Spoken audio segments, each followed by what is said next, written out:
Hello and welcome! This is your Funky Donkey with Let's Play Dragon Age Origins Blind again! Episode 1... stuttering... Okay, that's better.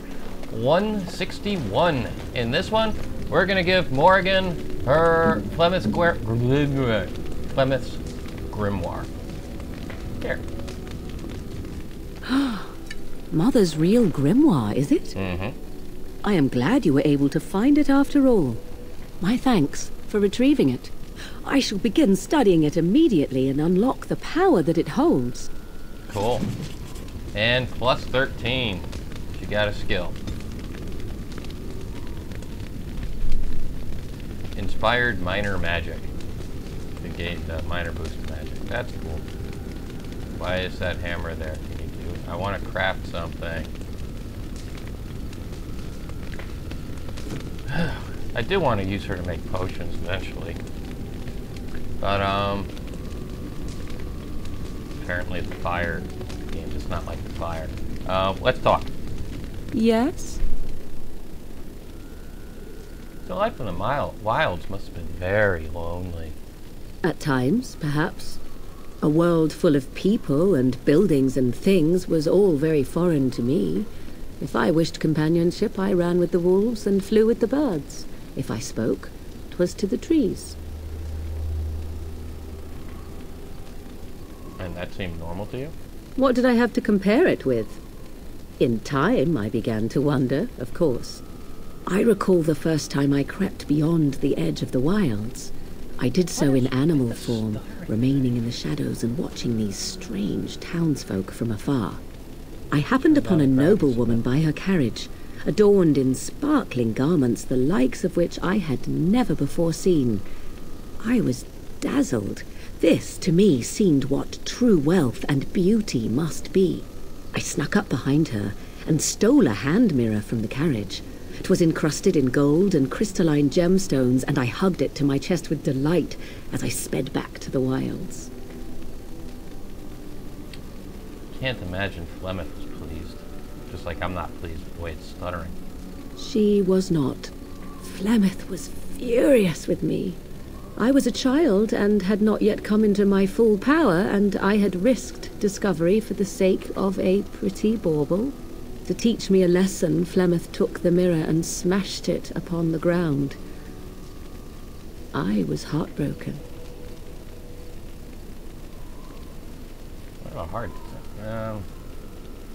Flemeth was right, no doubt. Beauty and love are fleeting and have no meaning. Survival has meaning.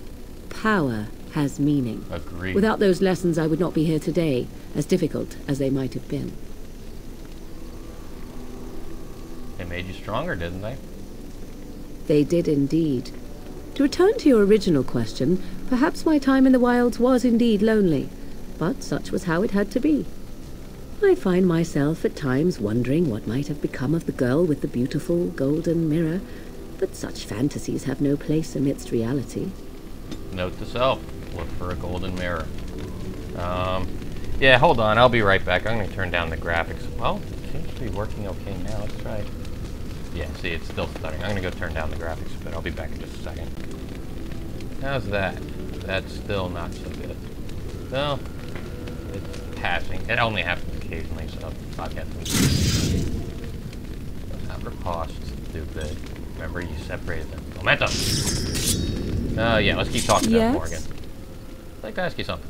So, full of questions, are you? I sure am. So, have you ever been hunted by the Chantry? You are very cute to ask so many questions. Hey, you're cute when you're evasive. Really? Perhaps we should be wrapped in ribbons and adorned with flowers. So cute are we, too.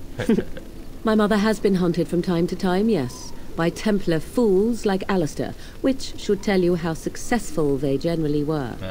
Flemeth made a bit of a game of it, in fact.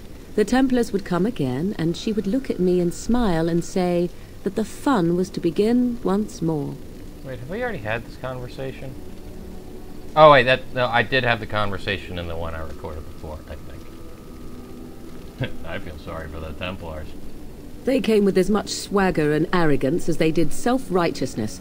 Pity them if you wish, for they held none for us. Flemeth would warn them, once.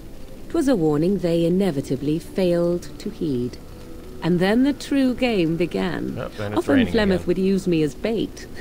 A little girl to scream and run and lure the Templars deeper into the wilds and to their doom. Flemeth used you as bait? 'Twas a game, and I a young girl. If I didn't get to play, I would have been very upset. Thankfully, the wilds is a vast place. Once they found us, Flemeth would simply move us elsewhere, and we would be lost within the forest once again. I did not understand the danger we faced until I was much older. I had never heard of apostates or maleficarum.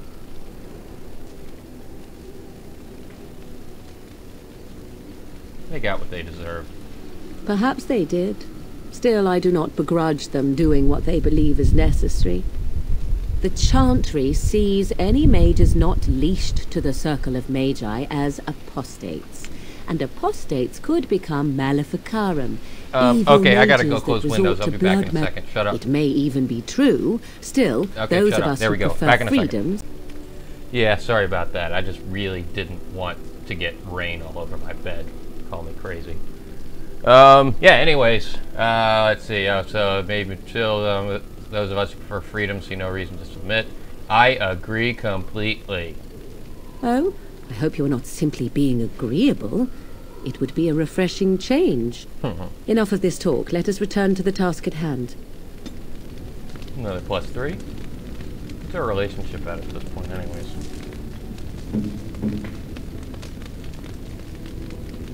$37.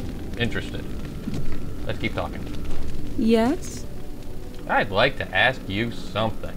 So, full of questions, are you? So Flemeth is dead. What now?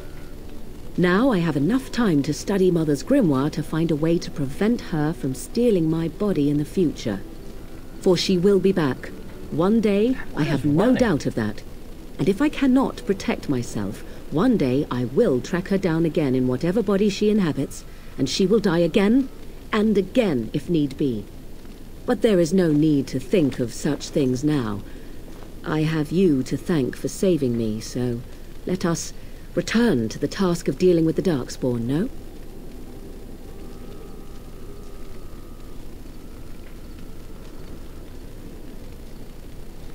I was thinking more what now between us.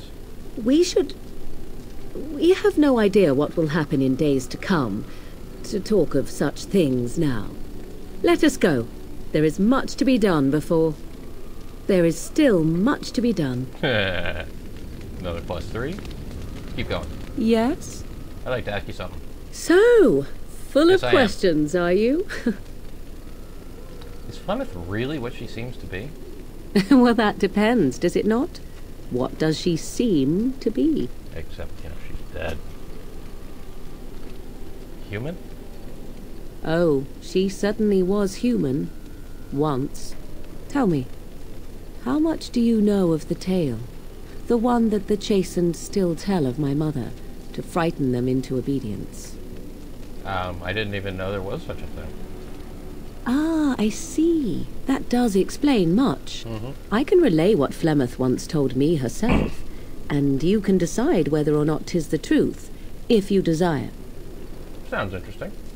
As the tale is sung by the bards, there was a time when Flemeth was young and beautiful, a fair lass in a land of barbarian men, the desire of any who saw her. Not true, then? No, quite true, but this part only. The tales say that Flemeth fell in love with Osen the bard, and fled the castle of her husband, the dread Lord Conabar, and that he swore vengeance for her infidelity. In truth, my mother claims that 'twas Osen who was her husband, and Conabar the jealous lord who looked on from afar. Lord Conabar approached young Osen and offered him wealth and power in exchange for his lovely wife, and Osen agreed.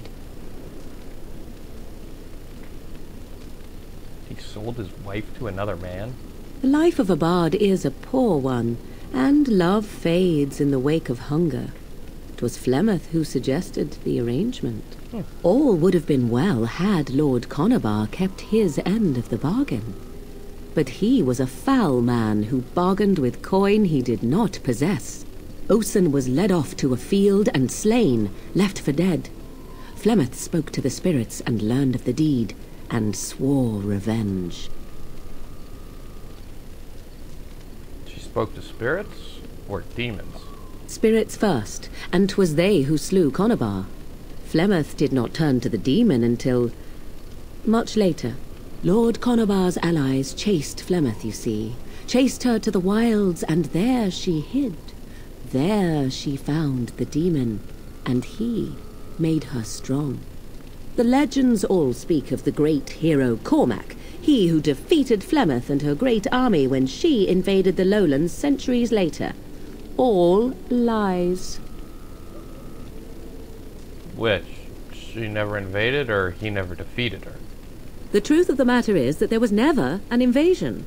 As Flemeth tells it, the Chastened never raised an army under her banner, and she never fought with any warrior named Cormac.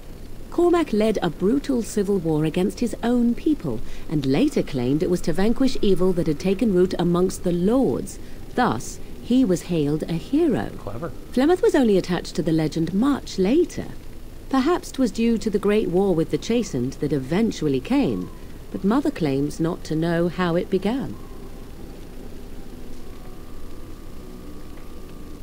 Do you believe her version? I do not believe everything that Flemeth claims. Oft it seems her bitterness has coloured her memories. But on the whole, yes, I believe this tale, if not all. So, aren't abominations usually insane horrors? How often is this usually? Always? If not always, then when is it not true? There are more things in this world and the next than you or I could ever hope to understand. What Flemeth became is a mystery. I suspect, even to her. And we already know about that, so an interesting story, thank you. Flemeth tells it with far more embellishment than I, but you are welcome. Dare I ask of your own mother? Few are abominations of legend, 'tis true, but I find myself curious nevertheless. I think it's kind of funny how no matter what your origin is, the story of your mother is the same. She died a long time ago. Ah, then you have my sympathies for what it is worth. Which is very little, I am certain. It matters not. Let us move on. And another +5. Alrighty. Well, this this episode didn't consist of much. This has been your Funky Honky with Let's Play Dragon Age Origins. And honestly, this bit isn't quite blind. I've had this conversation with her before. But stay tuned for 162, where we're going to keep talking to her until we run out of stuff to talk about. And then we're going off to Orzammar. And I hope you'll see me next time.